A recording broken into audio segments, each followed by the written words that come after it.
Men, a lot of y'all gonna end up single and alone at the end of your life too. I know y'all out here saying that it's hard for women to get married. It's hard for some of y'all to get married too. Because the women that God has for you, you overlooking them. All I'm gonna say is coming.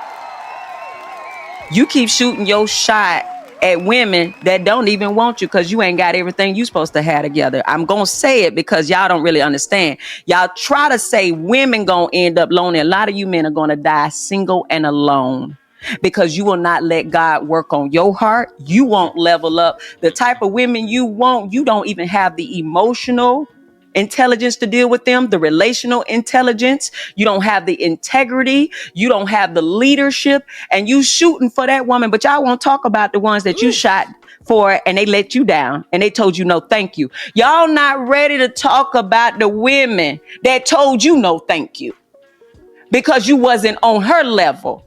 It's a woman that you shot for, sir. And when she denied you and shot you down, now you mad at all the other women and trying to dog them and give them self-esteem issues. Oh, I see y'all out there on the internet streets dogging women. This why y'all don't never get married. Y'all gonna be single forever. Sir, so are you. Sir, so are you. With that stubborn, prideful mentality, thinking that you are better than every woman out here and that you are the prize. Sir, you gonna be alone and single too in your elderly years. So stop going after women talking about all y'all single women. Some of you men are single because you can't get the woman you want neither. Listen, somebody had to say it. Somebody had to say it. When I first saw this clip, I immediately thought about these podcasts. Okay, I was on a podcast recently. Shout out to Grown Men Talking. Make sure you go over there and you subscribe. But I'm gonna call y'all out. I'm gonna call you out. The last episode I saw, or the last live I saw recently, there was a young lady on there. She was on there, and you know, here's the thing. She was saying a lot of stuff that I agree with, but she was saying a lot of stuff that I didn't agree with. What I think, because we're on this type of platform and podcast, I think that when you have misogynistic men on the phone call as well as a feminist, is going to be heads that are butt, right? So whatever I say is going to be the opposite. So you say misogynistic, so I hope you're not calling me or Black or Willie misogynist means a hatred of women.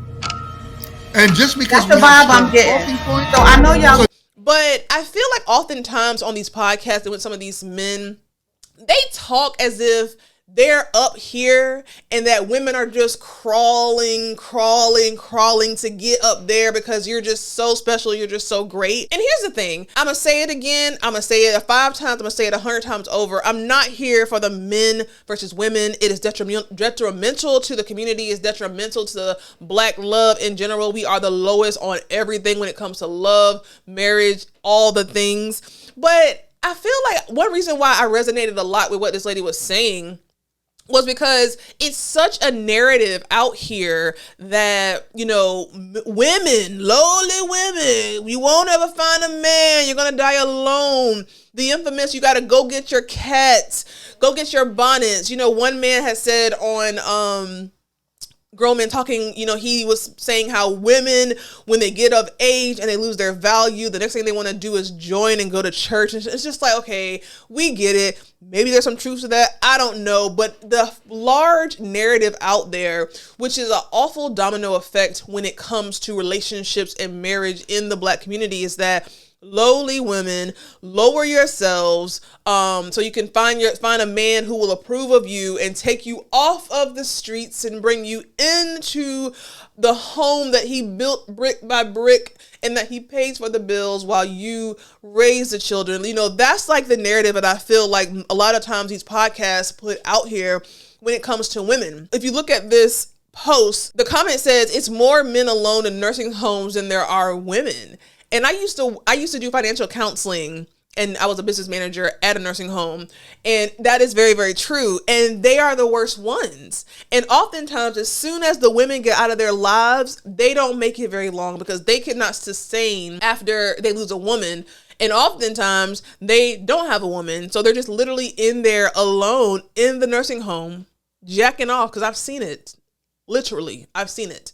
And so again, this is not to be like, oh, men, look at you, y'all just as bad, y'all ain't got nobody, y'all gonna die alone. It's not that, but it's just, I hope that somebody will see this clip, see this podcast episode and be like, you know what?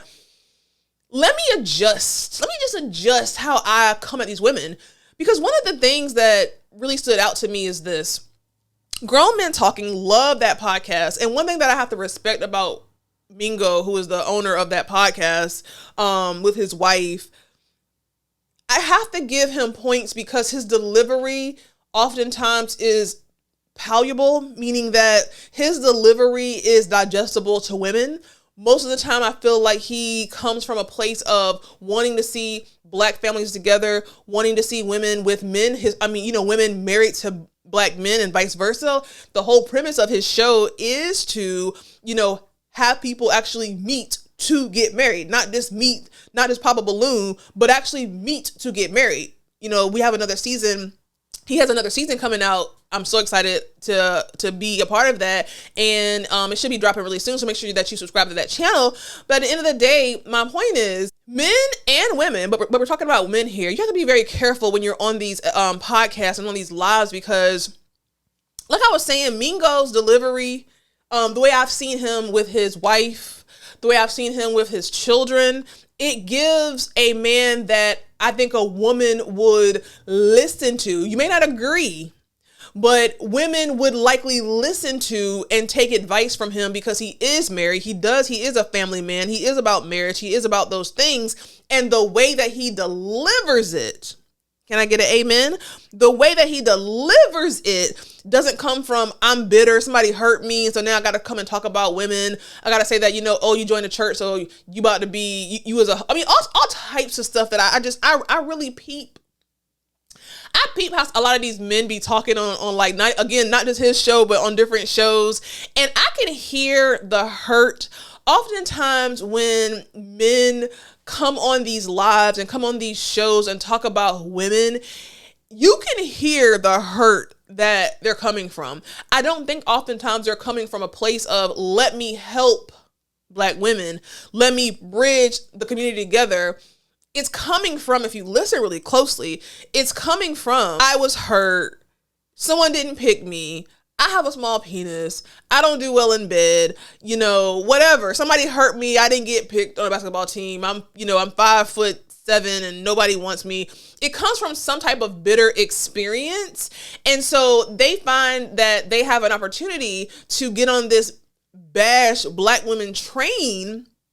And now they can get you for the old and the new. They don't care if you get married. They don't care if you die alone, or if you have a cat and don't got no man or whatever, or don't have nobody to help, with your kids or whatever. They want to get you back. So these conversations are so important. There's another guy, I can't think of his name, but he was also on Grown Men Talking, and I'll add his name somewhere on the screen.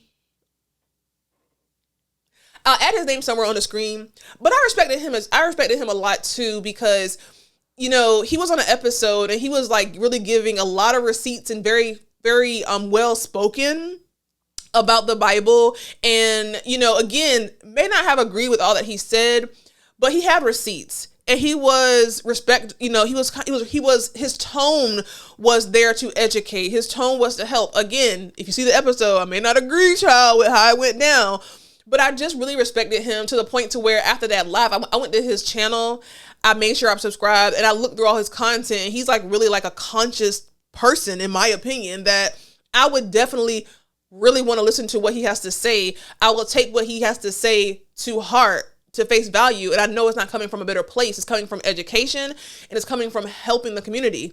So at the end of the day, I say all this to say, I understand where this lady is coming from. And again, I don't want to use this as another means to debate. But it's really great that, someone had to say this. Someone had to say it's not just women out here who can't find a man. It's a lot of men out here who cannot find a good woman. I know they will argue. It's women everywhere that can pick them. But it's not about quantity. It is about quality, because at the end of the day, if nobody don't know it like me, honey, you can find all the men out there, you can find all the women out there, but if the quality ain't worth nothing, you're gonna be out here divorced or out here miserable in another year or two. If the quality ain't worth shit, child, let me tell you something. I got a story to tell. Anyway, y'all, let me know your thoughts. Let me know your opinions on this. Let me know your opinions on what this lady was saying. Like, do we agree with what this Christian counselor is saying? Have you watched the content from Grown Men Talking? And let me know what you think about those lives and those men and the women who come up on the lives. Let me know your thoughts. So start a conversation below, and I will see you in the next episode.